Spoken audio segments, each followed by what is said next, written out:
Hello, good morning. Right, we've taken rear subframe out. Obviously here's the empty car, left the dampers in for a minute. Cut the handbrake cables because we're not going to be using them. Cut the brake lines because we're not going to be using those either. The rear subframe's not horrendous, or the arms aren't horrendous, but basically we are going to be cleaning all this up. We're going to clean all the rust off, all the grit, all the grime, paint it all.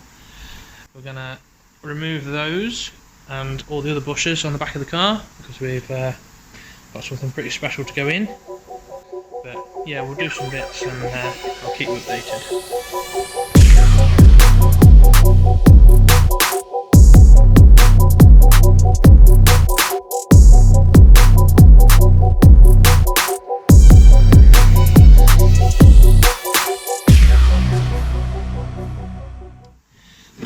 If you don't know what this is, I envy you because it's the bane of my life, but it's amazing. Basically,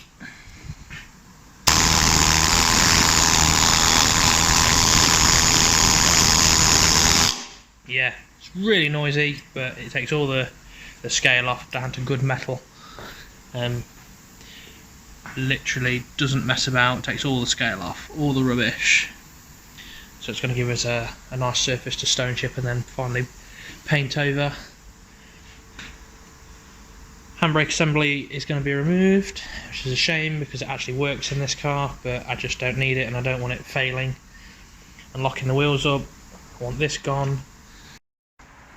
Right, getting the bushes out. It's just easier to set them on fire really, isn't it? So let them ones burn a little bit, and then I've got the two spring pan bushes to get out, the front diff bush to get out that subframe as well. And then I've got the two lower bushes to get out of the trailing arms. We're not going to take the ball joints out the top in this car because there's just no play in them, so there's no point taking a perfectly good ball joint out. Just put a polybush in so when they do develop play, if they develop play, I'll change them then. But for this, I'm just going to leave them as ball joints for a minute. Yeah, let that burn. And we'll knock them out with a hammer, clean them up, obviously make sure they're cold before you start touching them. It's an easy mistake to make, I know it's an obvious one, but I've done it many times. Right, so me being me, I've skipped everything again. We've needle gunned all of this stuff. There's some more stuff over here that we've needle gunned. The train arm, spring pans, that I've just knocked off. And then once we've finished needle gunning, I've basically sprayed everything with anti-rust spray. And then just stone chip black for a minute. We're going to wait for this to dry and then I'm going to put some colour on. Not particularly decided what colour I'm going to do everything yet, but I think it's going to be red. So I'll mix something up and we'll spray all that on as well. So I'll be back in a moment.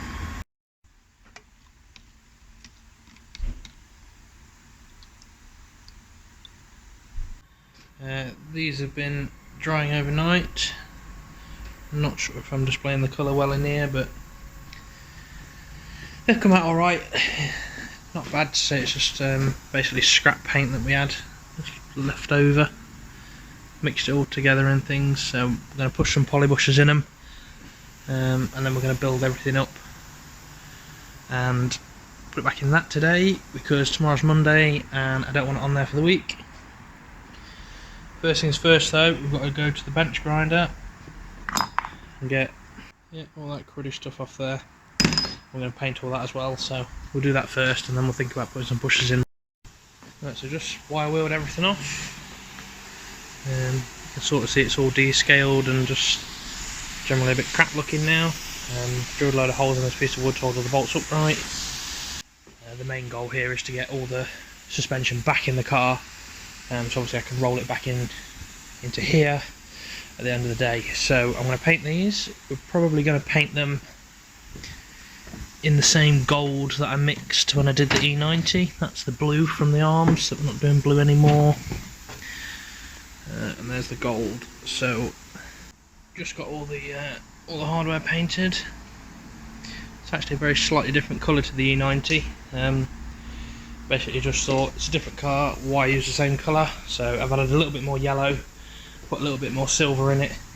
It's come out a lot more goldy, which is actually what I was aiming for in the first place, but Basically got one of these kits, they're about 20-30 quid off eBay.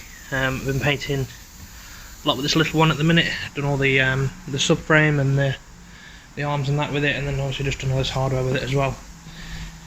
For the money that they are absolutely perfect for what you need to do. If you haven't got a compressor, just buy one for home. They're about 150 odd pounds, and they'll easily run these little spray guns.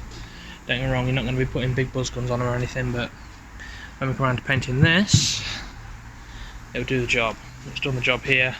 Make sure that all your edges are clean. Make sure there's no sharp edges. If you can't run your finger over it, just file it till you can, because otherwise you're going to cut the bush. So once everything's prepped, we'll start fitting these, and I'll show you what's what. Right, spring pan, when you take it off, it is sided. So if you look at the original bush, you'll have more poking out one side than the other. Obviously then that makes them a pair. So this goes on the passenger side because the arm is offset to the front, and then obviously you're going to need a matching one that sits here with this bit on this side of the arm. So basically the bush needs to go in that way, which is what I have set up there. So obviously otherwise your arms are going to be offset and in the wrong place. So what I like to do is, that's completely flat, so obviously the bush can't come straight out the other side. Big bit of flat on the top, and I'm just going to press it until we're about here somewhere. So basically this is the majority of the way through this.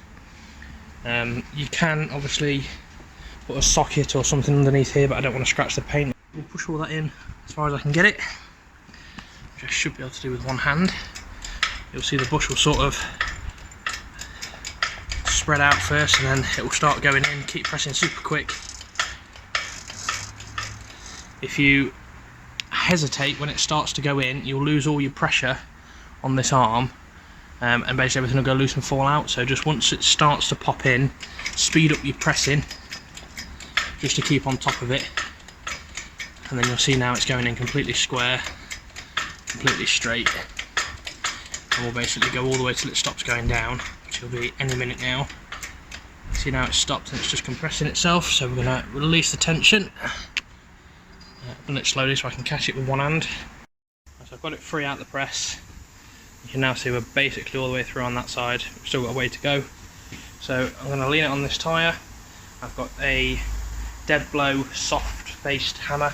A rubber mallet will work also, and I'm literally just going to beat that until it goes all the way up to this lip here, and then I'll show you on the other side as it's come through. We're back in a minute. Okay, so I've beaten it through. You can now see that we have a matching pair because one's on one side and one's on the other.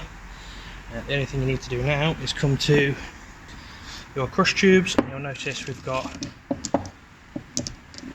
would have had 8, obviously one's in there. 6 are the same length, 2 are longer. We need the longer ones. So this is literally just a case of put them in there, get it nice and seated with your hand first, and then just tap it in with a hammer. So I'll do that now. That's it. So both tubes are beaten in. That's pretty much all there is to say. These were going to be the hardest ones that we're going to do at the minute. The other ones that are going to be a bit of a pain in the backside are that ball joint and that bush. The ball joint has 0 play in it, so I'm not going to do it today. But these are going to be a royal pain, I think. So I'm going to leave those for today also. Alright, so these are the rear subframe bushes. Obviously there's 8 of them because there's 2 halves to a 4. And if you look carefully, that's got an F on it. And that one there's got an R on it. So it's literally exactly what you think. Front's going front, rear's going rear. And then if you look at these crush tubes, you can see that the first one, which is that one, and the third one are actually longer. So the 2 short ones go in the front and the 2 long ones go in the rear. I'm not going to show you the difference in the bushes because it is that minimal, but this is a front and this is a rear. This is taller than this one, so bear that in mind because they are super close to each other, but it is important that they do go in the right place. And then these plates are going to replace, I haven't got any here, replace the plates under either the bolt or the nut, so it will go bush, subframe, bush, plate. And then that's going to sandwich everything to the car. So push these in, I'll show you how easy these ones are, and then we'll move on to something else.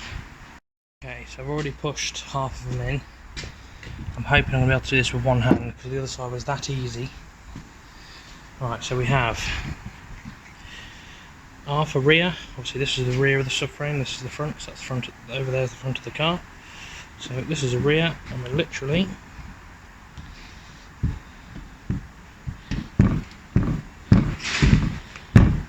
that's it. Fit it. That's it. This is why polybushers are so much better than normal bushers, just for this. Let's double check this one. R for rear.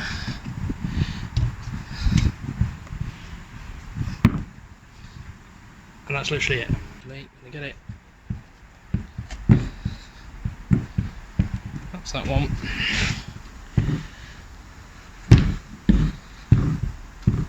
And that's that one. So I've done that one-handed with the camera on in front of you. If that's not a reason to buy them, I don't know what is. So let's we'll tap the tubes in, and then we'll put the diff push in, and that's subframe done as well. So push all the tubes in, and one thing you're going to notice is that both of these front tubes are short. Oh no, we've been sent the wrong thing. Oh, this protrudes the body of the car. You can't really see that one down there. But it needs somewhere to go. So it's going to sit like this, and as you tighten everything, it's going to pull its way in, and then that'll allow the bush to sit flat to the car. Okay, so we've knocked this one in, knocked the tube in. Do not forget your washer that goes on there. So while we've got subframe out, sort of have a quick check in here. They're good for rotting the trailer arm pockets out, but this one seems to be alright. I think that's the worst one of the two. That one looks a little bit better. Reinforcement plates normally go around this general area, that general area, and then obviously there's one there and one there as well for the subframe, and then you do also get a reinforcement plate that basically ties all three of these together, that goes around the outside. There is a reason I'm not doing them now. I can't tell you what it is. I've got something up in my sleeve that I sort of want to keep secret for a minute. But basically it involves not using any of the mounting points that I've just shown you, and that's all I'm going to say. So we are going to cut boot floor out. There will be a video on it because there's some spot welds behind here that you can't really see on the other side. You get confused, then you cut wrong. I'll cover all that, but right now I'm going to lift subframe in, test it there dry, and then I will be back once we've got some arming and things in. One super quick one to note with your nuts. These have a smaller flange on them. Look, that's got a bigger flange on it. These are for all your arm bolts, so for in and outer camber arms, and then in and outer spring pan. The ones with a bigger flange are for subframe. Now, is it going to make a difference? Probably not, but if you were wondering, that's where they go. Just sort of let you know. Right, so you come into rebuilding, and you've got all these that look fairly similar, and you can't remember what goes where. So flat end, and the shortest one out of the bunch, so you can see it's shorter than that one, shorter than all these, shorter than that one, goes in the trailing arm brackets. So that's both of them dealt with. The ones that have like a locating end on them, they are for the inner lower arm, because basically when I get it in here like this, you've got to locate it on something that you can't see in that slot there, so that's what that's for. They're supposed to make it easier for you, and to be honest they do. You're then going to have the two eccentric ones. Well, we know where the two eccentric ones go. They go on the outer camber. That's the bottom one. That's those two dealt with. Now you just dealt with two that look very similar, but just different lengths. The longer ones go in the subframe in the inner, and the shorter ones go on the upper outer. The rest are all different from each other, so that's fairly easy, but yeah, if you're struggling, that's where they all go. Just before I wanted to make a note, there are ways to make these eBay camber arms last longer. The first one is unscrew both ends completely, So unscrew that little guy in there as well, unscrew that. Grease the threads. You don't need to absolutely cake them, just put a nice layer of grease on there, and then run them fully back in and then back out to where you need. It will prevent them seizing. I've had them before where they've seized, you know, I'm sure many of you have as well, but just grease them, it takes 2 minutes and they won't seize. The other one is that bush in there. A lot of people have a lot of trouble with it. Don't tighten that bolt, that one there, until the car is at natural ride height. So if you tighten it here, this bush doesn't rotate like a Polybush does, so even when this arm's fully tight, this will still go up and down quite freely because the tube in the centre of the bush will rotate. In here they don't, so what happens is you tighten it there and then go all the way up here. You've got like 30 degrees of tension on that bush, and that's why they twist out. As soon as they twist and lose their grip, they just move around and then they create play, they wear away, and it's no good for nobody. So tighten them when they're at ride height and they will last longer. Okay, so basically what I've done is, these are obviously adjustable length, and basically I've threaded this cup the same length up as it is wide. So for example, it's this wide, that wide there, and I've threaded it that far into the cup just so it's basically a square. Worked out to be about 20 turns, and then that's actually meant we don't need any adjusters whatsoever, because obviously MaXpeedingRods supply the most hilariously length springs. As you can see, what's that, a 4-finger gap from the chassis. Me and Harry used to actually bash these into the chassis, so that shows how low this car is not going to be, which is exactly what I want.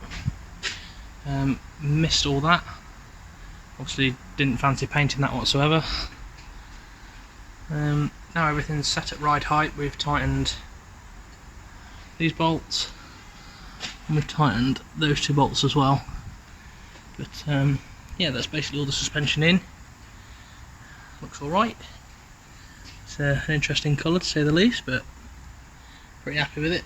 I'm going to clean the discs up, get the discs back on so I can get the spacers back on, and then I can put the wheels back on. I'm really not bothered about carriers and calipers today. See how I feel in a bit, but yeah, everything's all in and tight.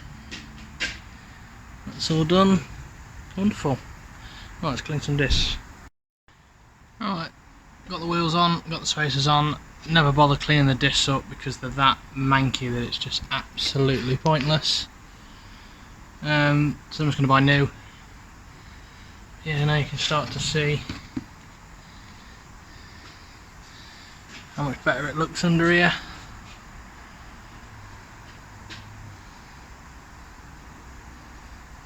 Yeah, I'm pretty happy with that. So I'm probably going to end this one here. We'll do a Driveline one next or something.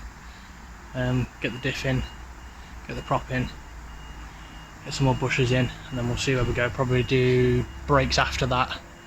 So yeah, nice seeing you.